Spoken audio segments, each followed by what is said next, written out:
Hi everyone, I am very happy to present this environment PT 365 ROI document क्योंकि मुझे पता है कि इस डॉक्यूमेंट से बहुत लोग की हेल्प होगी।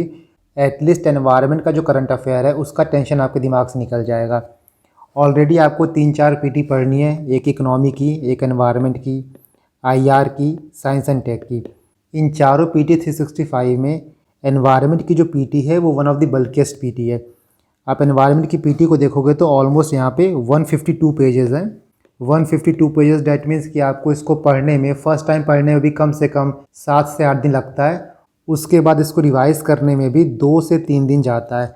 तो इसीलिए इस क्रूशियल पीरियड में, जब आपके पास सिर्फ 30 दिन बाकी है प्री में, आपके हार्डवर्क को मैक्सिमाइज़ करने के लिए, आपके आउटपुट को मैक्सिमाइज़ करने के लिए, ये मेरा एक एफ़र्ट है आप सबके लिए। जैसा कि मैंने आपको अपने लास्ट वीडियो में ही बोला था कि this time I will do anything and everything to make sure कि आपका प्री क्वालिफाई हो जाए। एटलीस्ट जो आप इनपुट दे रहे हो उसका आपको मैक्सिमम आउटपुट मिल जाए। इसके लिए चाहे आप CSET PYQ इनिशिएटिव की बात करो, या फिर हंट सीरीज़ की बात करो, या फिर इस ROI डॉक्यूमेंट की, I am doing my every bit to make sure that कि जो चीज़ आपके सामने है, एटलीस्ट जो रिसोर्सेज आपके पास हैं उसमें से क्वेश्चन आया तो वहाँ से गलत ना हो, क्योंकि ऐसे क्वेश्चन ना मैक्सिमम लोग सही करेंगे। ये रिसोर्स ऑलमोस्ट सभी लोग पढ़ रहे हैं। डिफरेंस सिर्फ यहीं पे आता है कि आप किसी रिसोर्स को कितने अच्छे से कैसे यूटिलाइज़ कर पाते हो। बचपन में आपने एक गाना सुना होगा स्कूल में कि हम होंगे कामयाब एक दिन, लेकिन इस बार आपको मेक श्योर करना है कि हम होंगे कामयाब इसी बार ही, एक दिन नहीं इसी बार ही। I want all of you to write in the comment section, बिल्कुल कन्विक्शन से लिखना कि हम होंगे कामयाब इस बार। सक्सेस को आप मैनिफेस्ट किया करो, सक्सेस ज़रूर मिलेगा। इन 30 दिनों में ना जो कुछ भी है आपके अंदर सब कुछ लगा दो, कामयाब आप ज़रूर होगे, 200% होगे। इन 30 दिनों में हर एक दिन फील करना, हर एक दिन खुद से ये बोलना कि हम होंगे कामयाब इस बार, हम हो के रहेंगे कामयाब, और कोई ऑप्शन ही नहीं है और कोई चारा ही नहीं है। और मैं आपको गारंटी देता हूँ कि इन 30 दिनों में अगर आप फोकस्ड वे में पढ़ाई कर लिए, जो हाई यील्डिंग एरिया है, हाई यील्डिंग टॉपिक्स है, उनको कवर कर लिए, तो कोई ताकत आपका प्री निकलने से रोक नहीं पाएगा। बस खुद पे भरोसा रखना और टूटने मत देना, खुद को बिखरने मत देना। बाकी तो I am always there with you. अपनी मेहनत से हम इन 30 दिनों को 60 दिन बना देंगे। इस डॉक्यूमेंट का नाम मैंने ROI डॉक्यूमेंट इसीलिए रखा है बिकॉज इसका रिटर्न ऑन इन्वेस्टमेंट ना बहुत अच्छा है। Now let me brief you कि ये डॉक्यूमेंट है क्या, इसमें क्या कवर है और आपको कैसे कवर करना है। देखो, जो एनवायरनमेंट की पीटी है 152 पेजेस की है, उस पूरे बुकलेट को मैंने इस 23 पेज में कवर किया है। और अगर आप ये बुकलेट पढ़ते हो, ये 23 पेज पढ़ते हो, तो आपको जो ओरिजिनल पीटी है ना वो पढ़ने की ज़रूरत नहीं होगी। नॉर्मली क्या होता है कि जब भी आपको कोई कंपाइलेशन प्रोवाइड किया जाता है तो ये डिस्क्लेमर साथ में आता है कि आप ओरिजिनल डॉक्यूमेंट पढ़ लेना, उसके बाद इस कंपाइलेशन को पढ़ लेना। बट इस डॉक्यूमेंट के साथ ऐसा केस नहीं है। अगर आपने ओरिजिनल पीटी नहीं भी पढ़ा है तब भी आप सिर्फ इस पर रिलाई कर सकते हो, बिकॉज मैंने हर चीज़ यहाँ पे कवर की है। जो भी चीज़ प्री के पर्सपेक्टिव से इंपॉर्टेंट है, जहाँ से क्वेश्चन बन सकते हैं, जिन टॉपिक से क्वेश्चन पूछे जा सकते हैं, मैंने कॉम्प्रिहेंसिवली इसमें कवर किया है। इसी 23 पेज के डॉक्यूमेंट को प्रिपेयर करने में मुझे 24 से 25 घंटा लगा है, सो दैट एनवायरनमेंट आपका 2 से 3 घंटे में रिवाइज़ हो जाए। ये 23 पेज का डॉक्यूमेंट है एंड मैक्स टू मैक्स आपको 2 से 3 घंटा लगेगा इसको रिवाइज़ करने में। अगर आपने ओरिजिनल पीटी पढ़ा होगा तो आप इसको आराम से 2 घंटे में रिवाइज़ कर सकते हो। और मान लो आपने ओरिजिनल एनवायरनमेंट की पीटी नहीं पढ़ी है तो आपको 4 घंटा लगेगा पहली बार कवर करने में। उसके बाद जैसे जैसे आप कवर करते जाओगे आपका टाइम कम होते जाएगा। इस PDF को मैं टेलीग्राम पे डाल दूंगा, आप टेलीग्राम से डाउनलोड कर सकते हो। ये रहा मेरे टेलीग्राम का लिंक। बट इस PDF को डाउनलोड करने से पहले आप ये देखो कि आपको इसको यूज़ कैसे करना है ना। जब आप एनवायरनमेंट की पीटी देखोगे आपको यहाँ पे इंडेक्स मिलेगा। जैसे जैसे यहाँ पे इंडेक्स दिया गया है ना, उसी तरह यहाँ पे चीज़ें कवर की गई हैं। फॉर एग्जांपल पहला आपका क्लाइमेट चेंज है, यहाँ देखो क्लाइमेट चेंज। फिर 1.1 आपका ग्लोबल सिनेरियो हो गया, उसके अंदर 1.1.1 आपका ओजोन होल हो गया। उसी तरह आपका ये 1.1 ग्लोबल सिनेरियो, 1.1.1 ओजोन होल हो गया। ठीक है, जब आप ओजोन होल के बारे में पढ़ना तो स्टैटिक से चीज़ें कवर कर लेना, क्योंकि स्टैटिक पार्ट है ये। इसके बाद देखो 1.1.1 मॉन्ट्रियल प्रोटोकॉल, यहाँ देखो 1.1.1 मॉन्ट्रियल प्रोटोकॉल। मॉन्ट्रियल प्रोटोकॉल का जो स्टैटिक पार्ट है मैंने यहाँ पे लिख दिया है, आप यहाँ से इसको पढ़ सकते हो। इसके बाद 1.1.2 state of cryosphere 2023, 1.1.2 state of cryosphere 2023। Her article में सब कुछ इंपॉर्टेंट नहीं होता है, बहुत चीज़ें सिर्फ बोल बचन के लिए लिखी होती हैं, उसको आपको फ़िल्टर आउट करना होता है। इसी तरह आप देखो जितने भी टॉपिक्स हैं मैं आपको हर टॉपिक में बताता हूँ कि क्या पढ़ना है। ठीक है, जैसे देखो ओजोन होल है तो आपको पता होना चाहिए ओजोन होल के बारे में हर चीज़, बिकॉज ओजोन होल जो है वो स्टैटिक पार्ट है। उसी तरह मॉन्ट्रियल प्रोटोकॉल, ये भी स्टैटिक पार्ट है, मैंने ऑलरेडी यहाँ पे लिख दिया, बट ये आपका स्टैटिक सिलेबस है। नेक्स्ट देखो स्टेट ऑफ क्रायोस्फीयर 2023। यहाँ आपको ये पता होना चाहिए कि क्रायोस्फीयर होता क्या है, ये स्टेट ऑफ द क्रायोस्फीयर कौन रिलीज़ करता है, एंड क्रायोस्फीयर की क्या इंपॉर्टेंस है। नेक्स्ट देखो ice melt in West Antarctica.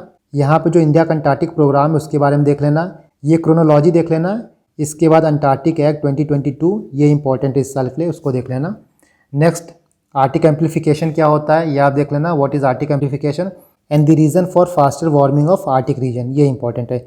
Blue ocean event, ये एक कीवर्ड है, इसको आप देख लेना क्या होता है। नेक्स्ट देखो international conference convention initiative COP28, ये पूरा इंपॉर्टेंट है। UNFCCC आप स्टैटिक से पढ़ सकते हो, UNFCCC के इंपॉर्टेंट इनिशिएटिव। इसके बाद जो COP28 में इनिशिएटिव लॉन्च किया था उसको देख लेना आप। इंडिया का क्या स्टैंड रहा था COP28 में, ये इंपॉर्टेंट है। इंडिया का NDCs क्या है वो आप देख लेना, और जो एक रीसेंट कीवर्ड है पंचामृत, वो क्या होता है उसको आप देख लेना। नेक्स्ट देखो guidance on children rights and environment, ये इंपॉर्टेंट नहीं है प्री के लिए, इसको आप छोड़ देना इस आर्टिकल को। नेक्स्ट जो इनिशिएटिव न्यूज़ में थे like global green watch house, first mover coalition, Kampala ministerial declaration, डिक्रा, cool coalition, CCPI, C40, global greenhouse gas monitoring infrastructure. Next CCTS scheme, carbon credit trading scheme, ये क्या होता है, carbon trading important है। Mission life क्या होता है, किस मिनिस्ट्री से रिलेटेड है वो देख लेना आप। इसके बाद carbon border adjustment mechanism CBAM। Next देखो डेट फॉर क्लाइमेट स्वैप, यहाँ पे आपको सिर्फ ये देखना है कि जो ये नेचर स्वैप है ना, किसने लॉन्च किया था, तो गेबन ने लॉन्च किया था। इसके बाद ये सारी चीज़ें तो कैजुअल रीड हैं। UNEP कौन कौन से रिपोर्ट निकालता है वो देखना, WMO कौन कौन से रिपोर्ट निकालता है। यहाँ पे आप ये स्टैटिक पार्ट में देख लेना, ये आप स्टैटिक में पढ़ोगे ही। Multilateral agreement under UNEP, CMS हो गया, Basel convention, Rotterdam convention, Minamata convention, CITES, Vienna convention, CBD, Stockholm convention, ये सारी चीज़ें आप ऑलरेडी स्टैटिक में पढ़ते ही हो। Next one is air pollution, इसमें आप ये देखना कि फ्यूल गैस डिसल्फ्राइजेशन जो है वो किससे रिलेटेड है, तो वो coal based thermal power plant से रिलेटेड है। कभी कभी कीवर्ड आ जाता है तो आपको पता होना चाहिए। इसके बाद पॉल्यूशन कंट्रोल टेक्नोलॉजीज़ कौन कौन सी है ये देख लेना, जैसे कोल वॉशिंग एंड ब्लेंडिंग हो गया, CFBC बॉयलर्स हो गया। इसके बाद पार्टिकुलेट मैटर के एमिशन को कम करने के लिए इलेक्ट्रोस्टैटिक प्रेसिपिटेटर यूज़ करते हैं। NOx के एमिशन को रिड्यूस करने के लिए सिलेक्टिव कैटालिटिक कन्वर्टर यूज़ करते हैं। ग्रैप देख लेना, ग्रेडेड रिस्पॉन्स एक्शन प्लान, यहाँ पे आप ये देखना किस एक्ट के थ्रू ये नोटिफाई किया गया था, कौन कौन सी गैसेज नाकी में आते हैं। इसके बाद रेगुलेशन ऑन फायर क्रैकर्स, इसमें देखना कि ग्रीन क्रैकर्स क्या क्या होते हैं। बेरियम नाइट्रेट केमिकल का नाम याद रखना। क्लाउड सीडिंग में देखना कौन कौन से केमिकल यूज़ होते हैं। स्वच्छ वायु सर्वेक्षण में आप यहाँ पर क्राइटेरिया देख सकते हो, प्लस थोड़ी रैंकिंग जान लेना कि कौन फर्स्ट आया है। सिर्फ इतना जान लो कि इंदौर जो है वो फर्स्ट है। Next one ground water in India, number याद करने की ज़रूरत नहीं है, सिर्फ ये देखना कि इंक्रीज़ हो रहा है कि डिक्रीज़ हो रहा है, ठीक है। वाटर ट्रेडिंग, जैसे कार्बन ट्रेडिंग था उसी तरह वाटर ट्रेडिंग क्या होता है वो देख लेना। नेक्स्ट वन प्लास्टिक पॉल्यूशन, जैसे अर्थ ओवरशूट डे होता है ना, उसी तरह प्लास्टिक ओवरशूट डे कब होता है, वर्ल्ड में पहली बार कब मनाया गया, इंडिया में पहली बार कब मनाया गया। इसके बाद यहाँ पे देखो लैंड डिग्रेडेशन, ये सब बेसिक रीड हैं। सैंड एंड डस्ट स्टॉर्म, अभी आपको पता होगा कि मुंबई में डस्ट स्टॉर्म आया है, तो उसके लिए ये इंपॉर्टेंट हो जाता है, देख लेना कि डस्ट स्टॉर्म क्या होता है। और जो ये रिपोर्ट है ना सैंड एंड डस्ट स्टॉर्म, इसको FAO रिलीज़ करता है, ये याद रखना। और क्या क्या इनिशिएटिव लिए गए हैं to curb sand dust storm, इसको आप देख लेना। Next one important news, ground level ozone क्या होता है, champion of earth award, ethylene oxide, ये इंपॉर्टेंट हो जाता है, इसको आप देख लेना। एंडोसल्फान इंपॉर्टेंट है, पेट कोक इंपॉर्टेंट है, पेट इंपॉर्टेंट है, पॉलीइथाइलिन तेरेफ्थलेट, ये भी PYQ में पूछा गया, ठीक है। इंडिया में ई वेस्ट का क्या कंडीशन है, इनविजिबल ई वेस्ट क्या होता है, ये सब देख लेना। इसके बाद मीनामाता कन्वेंशन, ये तो आपका स्टैटिक ही है। यहाँ देखो जब आप PT पढ़ोगे तो मरकरी के अंदर एक पॉइंट दिया है that there is no known safe level of exposure, but वहीं आप 2023 का क्वेश्चन देखो, ये क्वेश्चन 2023 में पूछा गया था। यहाँ पे तीसरा स्टेटमेंट देखो, there is no known safe level of exposure to mercury, इसका UPSC ओनली 2 बताया है। डैट मीन्स कि UPSC ने तीसरे को गलत माना है, बिकॉज जो पहला और दूसरा स्टेटमेंट है ना वो बहुत कॉमन है और आपको एक नॉर्मल सर्च पे भी मिल जाएगा। इवन थर्ड स्टेटमेंट को देखोगे ना तो वो भी बहुत जगह आपको सही मिलेगा। हो सकता है 1-2 डॉक्यूमेंट में आपको ये मिल जाए कि कुछ लेवल है मरकरी का जो सेफ लिमिट बताए, बट मैक्सिमम डॉक्यूमेंट आपको यही बताएगा कि there is no known safe level of exposure to mercury. लेकिन UPSC ने इसको गलत माना है और इसको सही माना है। आंसर को देख के हम इतना ही एज्यूम कर सकते हैं, बिकॉज ओनली 2 में आपको पता नहीं चलता कि यूपीएससी ने किसको गलत माना और किसको सही माना है। सबसे बड़ा ड्रॉबैक यही है इस टाइप के क्वेश्चन का, कि आंसर आने के बाद भी, यूपीएससी के की रिलीज़ करने के बाद भी आपको ये नहीं पता चलेगा कि करेक्ट आंसर कौन सा है। इसके बाद UN global framework on chemical, जो इंपॉर्टेंट कन्वेंशंस हैं केमिकल के ऊपर, उनको आप देख लेना। नेक्स्ट बायोडाइवर्सिटी, ये सारी भी कैजुअल रीड है, ये इंपॉर्टेंट है। Coming Montreal global biodiversity framework, इसको आप देख लेना क्या होता है। इसके बाद यहाँ पे ये सारी चीज़ें तो कैजुअली आप पढ़ोगे। डॉल्फिन्स के बारे में, Amazon dolphins, Ganga dolphin, Indus dolphin, Tucuxi dolphin, Irrawaddy dolphin. Next protection of plant variety, ये सारी चीज़ें कैजुअल रीड है। बायोडाइवर्सिटी अमेंडमेंट एक्ट इंपॉर्टेंट है, ये देख लेना कि क्या क्या चेंजेस आए थे, 2002 में क्या था और 2023 में क्या क्या चेंजेस आए हैं। नेक्स्ट टाइगर कंजर्वेशन, प्रोजेक्ट चीता, प्रोजेक्ट एलिफेंट, स्टेट ऑफ रैनो, ये सारी चीज़ें कैजुअल रीड हैं, आपको देखना है। जैसे फॉर एग्जांपल यहाँ देखो, इन्वेजिव स्पीसीज़ हैं, तो सिर्फ आपको नाम पढ़ना है, नाम जानना है, ताकि एग्ज़ाम में आ जाए कि ये किससे रिलेटेड है तो आपको पता हो। अब ये कहाँ पाए जाते हैं, इनका फंक्शन क्या है, कहाँ के नेटिव हैं, ये सब आपको जानने की ज़रूरत नहीं है, इतना डीप में आपको नहीं जाना है। इसके बाद देखो स्पीसीज़ इन न्यूज़, इस चीज़ को मैं अपने हंट सीरीज़ में कवर करूँगा अलॉन्ग विथ PYQs स्पीसीज़। तो जो भी स्पीसीज़ करंट अफेयर में है प्लस जो भी PYQ के स्पीसीज़ हैं, उनको मैं एक सेपरेट वीडियो में कवर करूँगा, सेपरेट PDF प्रोवाइड कर दूँगा। इसी तरह बाकी चीज़ आपको कैजुअली रीड करना है, और इस PDF को कोशिश करना कि 3 से 4 बार रिवाइज़ कर लो। सिर्फ 23 पेज है और आराम से इसको आप 1-1.5 घंटे में रिवाइज़ कर सकते हो। कुछ चीज़ें इस PDF में ज़्यादा इंपॉर्टेंट हैं, उनको मैंने इस PDF में इंपॉर्टेंट करके हाईलाइट किया, उसको आप एक्स्ट्रा फोकस दे के पढ़ना। For example wild life protection act में जो अमेंडमेंट किया गया है वो इंपॉर्टेंट है, उसके बारे में जान लेना। हाइड्रोजन फ्यूल सेल इंपॉर्टेंट है, हर बार पूछता है, उसको जान लो। अमोनिया इंपॉर्टेंट है, अमोनिया PYQ में कई बार पूछा जा चुका है, इसको आप अच्छे से पढ़ लेना। इथेनॉल ब्लेंडिंग इस साल के लिए इंपॉर्टेंट है, इथेनॉल ब्लेंडिंग का स्टेटस इंडिया में क्या है वो आप देख लो। और जब आप पढ़ना तो कुछ इंपॉर्टेंट फैक्ट्स जो आपको नॉर्मल ना लगे, कॉमन ना लगे, उनको अच्छे से याद कर लेना। फॉर एग्जांपल आप यहाँ देखो 3.2.10 में जितने भी इन्वेजिव एलियन स्पीसीज़ होते हैं ना, सब कोई ख़राब नहीं होते हैं। All alien species are not invasive species and they can benefit from extreme weather. तो इन सब फैक्ट्स पे ध्यान रखना, स्टेटमेंट बन के क्वेश्चन आ जाता है। क्या क्या कॉमन कैरेक्टरिस्टिक्स होते हैं इन्वेजिव एलियन स्पीसीज़ के, ये आप देख लेना। नेक्स्ट जो भी प्रोटेक्टेड एरियाज़ हैं उनका लोकेशन आप देख लो, इसके साथ कोई अगर रिवर फ्लो कर रहा है वो देख लो, और वहाँ किस टाइप का फॉरेस्ट पाया जाता है वो देख लो। प्लस वो प्रोटेक्टेड एरिया किसी और सेंचुरी के साथ, किसी और नेशनल पार्क के साथ अपना इकोसिस्टम शेयर करता है तो वो भी देख लेना। फॉर एग्जांपल इसको देखो, बूरा चपोरी वाइल्ड लाइफ सेंचुरी, ये आसाम में है and it is a part of लाओ खोवा वाइल्ड लाइफ सेंचुरी। बाकी इंपॉर्टेंट चीज़ें मैंने ऑलरेडी हाईलाइट की हैं। इस ईयर के जो भी इंपॉर्टेंट लेक्स एंड वेटलैंड्स हैं ये ऑलमोस्ट सारे ही इंपॉर्टेंट हैं। चिलिका लेक हो गया, पुलिकट लेक हो गया, ये सारे कई बार PYQ में पूछे जा चुके हैं। डाल लेक हो गया, कन्वर लेक हो गया, लास्ट ईयर ही पूछा गया, कोलेरू लेक हो गया, सुंदरबंस हो गया, और काफ़ी चीज़ें ऐसी हैं बायोडाइवर्सिटी में जिनकी आप सिर्फ कीवर्ड याद करो कि वो किससे रिलेटेड है। फॉर एग्जांपल ऑपरेशन कच्छप, ये illegal trade off baby Gangetic turtle से रिलेटेड है, तो इसको याद रखना कि गैंगेटिक टर्टल से रिलेटेड है।